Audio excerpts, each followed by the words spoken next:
Salut tout le monde, très urgent. Aujourd'hui, vendredi 3 juillet 2026, le journaliste Abdoul Niang appelle la France et la CEDEAO d'intervenir au Mali pour chasser les 5 colonels actuellement généraux. Assimi Goïta, Modibo Kone, Sadio Kamara, Maliki Diaw et Wagé. Ces 5 généraux-là.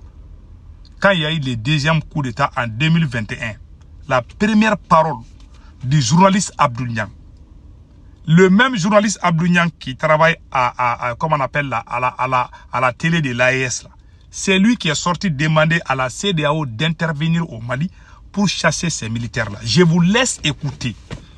Je vous laisse écouter. Et après, on va décortiquer. Et je vais vous dire pourquoi. Parce que il est temps qu'on regarde les rétroviseurs. Il y a trop d'infiltration dans l'AES. Dr Choguel Kokara Maïga l'a dit. Voilà, si c'est un individu avec qui on doit collaborer, c'est à vous de juger. Je pense que nous sommes tous des humains. Donc, je vous laisse écouter.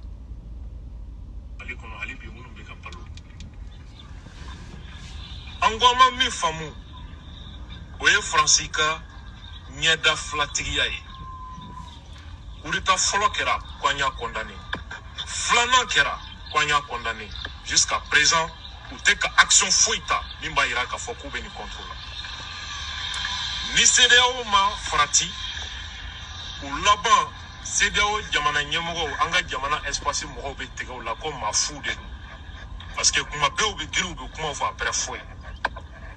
Voilà. Il dit qu'il y a eu 2 coups d'État, que la France n'a rien fait que de parler et puis condamner Suleiman. Que la CEDEAO aussi est là en train de parler, ils ne font rien. Ils ne font que parler. Que tant qu'ils ne prennent pas des actions contre ces militaires-là,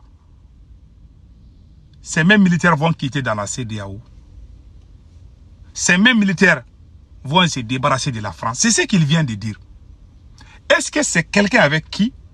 Quelqu'un qui a appelé les forces étrangères d'intervenir dans son propre pays. C'est lui aujourd'hui qu'on dit qu'il est patriote.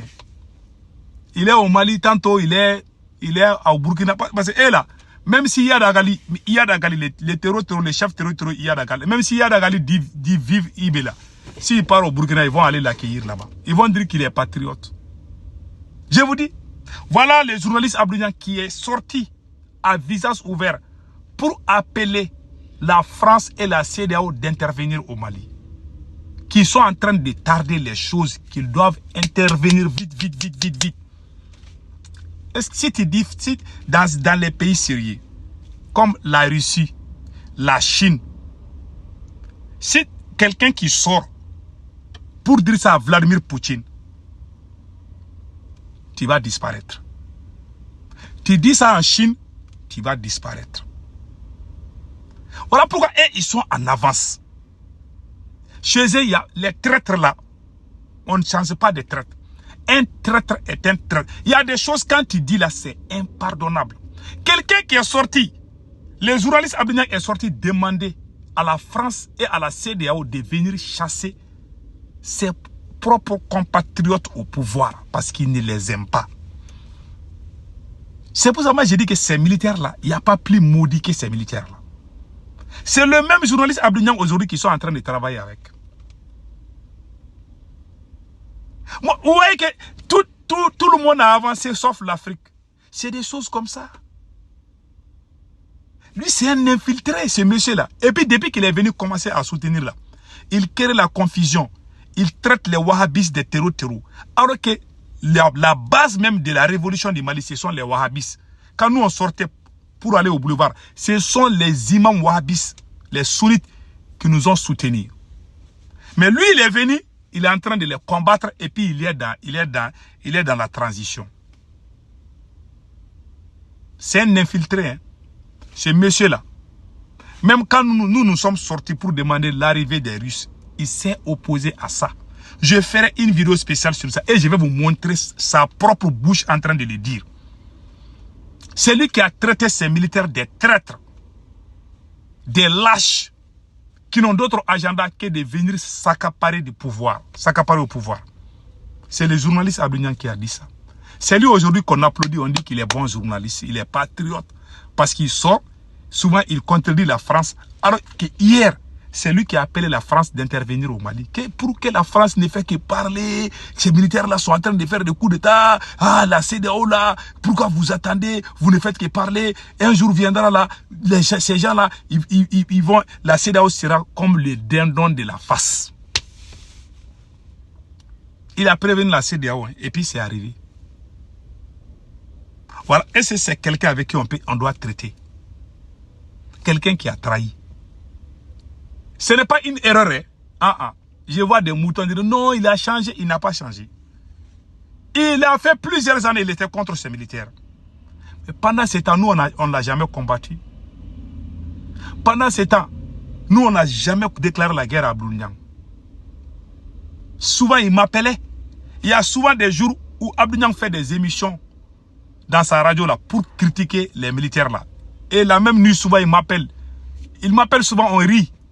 Il dit, ah, moi, je viens de taper vos gars là. Moi, je dis, toi là, il faut laisser Assimi Goïta. Et puis, on rit, ça passe. Parce que nous, on était à la tête de la communication. On n'a pas créé la division. On n'a pas créé la haine.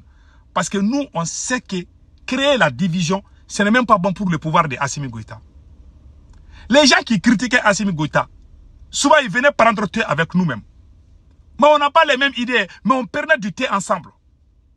Ça, c'est le vivre ensemble. C'est ça la démocratie. Mais quand il y a eu problème entre ces militaires et nous là, quand nous on parle, ces mêmes voyous là, aujourd'hui, soi-disant défenseurs de Assimi Goïta, c'est eux qui sortent pour dire qu'il faut les arrêter. C'est eux qui poussent la justice contre nous. Mais eux, ils ont ouvert leur grande gueule. Ils ont dit pire que ça. Si ce n'est pas la malédiction, quelqu'un qui sort, qui appelle les forces étrangères contre ce pays, est-ce qu'il y a plus traître que des individus comme ça? Ces mêmes individus sont accueillis à bras ouverts et puis on est en train de les applaudir. Et vous voulez que Dieu nous aide. Les Noirs restera la race la plus, c'est-à-dire que c'est la race la plus maudite sur cette terre. C'est la seule race qui ne connaît pas la différence entre son ennemi et son ami. Voilà un voyou, Abdou Niang, qui dit qu'il est AES. Alors que c'est lui-même qui disait, ces gens-là de venir et questionner que les militaires vont faire coup d'État. Quand les Burkinabés sortaient contre Roch Kabouri, c'est même Abdou Niang est sorti défendre Kabouri. La vidéo est là. Il a même fait la vidéo en français. Il dit que nous qui sommes au Mali, c'est nous qui sommes en train... Abdou Niang a fait une vidéo, dit que les Maliens, que Roch Kabouri doit faire attention, questionner que les Maliens vont pousser les militaires burkinabés à faire coup d'État contre Roch Kabouri. Il a fait une vidéo sur ça. Avant le coup d'État de Damiba contre Roch Kabouri. Abdou Niang a fait ça. Il dit que si les burkinabés ne font pas attention, qu'il y aura coup d'État là-bas. Ils supportaient Roch Kabouri. Tous ces politiciens qui ont détruit le Mali là, Abdou Niang était avec eux. Il les a défendus jusqu'à leur shit. C'est lui qui va venir aujourd'hui qu'il est révolutionnaire. Et puis les gens, il y a des moutons qui les croient. J'ai vu certains faux panafricains qui les croient. Quand nous on sortait dans les rues du M5, c'est le même Abdou Niang, les journalistes Abdou Niang, qui nous insultaient. Mais malgré tout, on n'a jamais créé la haine. Quand il y a eu coup d'État, Abdou Niang et moi on s'est parlé. Il y a des jours, Abdou Niang même, il fait des vidéos contre Choguel Maïga ou Assimi. Mais le lendemain, il m'appelle, on cause, on rit. C'est ça le Mali.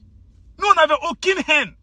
Mais aujourd'hui, quand c'est devenu le côté inverse, et ils sont devenus nos ennemis pires. C'est eux-mêmes qui poussent les autorités à nous détruire, à détruire nos familles. Ils savent que c'est ça même qui va faire de telle sorte qu'il n'y ait pas... Parce qu'aujourd'hui, on peut ne pas être d'accord avec quelqu'un, mais demain, on peut être amis. Si nous, on avait créé ce genre de climat, et ils n'allaient pas avoir l'occasion de s'approcher à ces militaires. Nous, on n'a jamais poussé ces militaires contre Abdou Niang, ni contre Boubou. Mais eux, ils ont ouvert leur gueule, ils ont dit tellement de choses, mais nous, on n'a jamais fait ça. Et regardez, depuis qu'il y a eu les changements, qu'est-ce qui s'est passé? La popularité de Assimi Goïta est partie en fumée. Parce que les gens qui sont à la base de sa popularité, il les a combattus.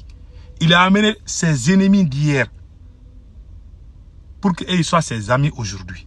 Si ce n'est pas militaire, si ce n'est pas l'homme noir, tu ne verras jamais, aucun pays sérieux ne fera ça. Vladimir Poutine était l'ami avec Prigozhin, celui qui dirigeait Wagner.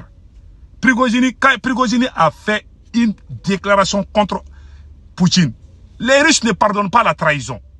Mais des traîtres même, des traîtres de ce pays, c'est eux aujourd'hui qu'on est en train de laver. Et au Mali, et au Burkina Faso, et on dit qu'on est révolutionnaire. Tous ces gens qui passent, c'est des escrocs, des traîtres qui ont été avec tous les régimes. Il n'y a pas plus naïf que ces militaires-là. Ils ne sont pas des révolutionnaires. Ils ne sont pas des révolutionnaires. Hein. Quand tu trahis en Iran, on ne te donne pas une chance. Mais en Afrique, on te donne 1000 chances. Ah non, on est ici. Et puis, ils vont travailler avec. Voilà pourquoi on n'avance pas. C'est que Abdou Niang a dit, si tu fais ça en Iran, tu vas disparaître. Tu fais ça. Mais c'est les mêmes gars qui défendaient la France aujourd'hui, qui sont devenus proches du pouvoir. Même les journalistes qui faisaient la publicité de l'armée française, quand nous on les critiquait, c'est eux aujourd'hui qui sont en charge de la communication, qui s'appelle Sigma. Et vous voulez qu'on avance?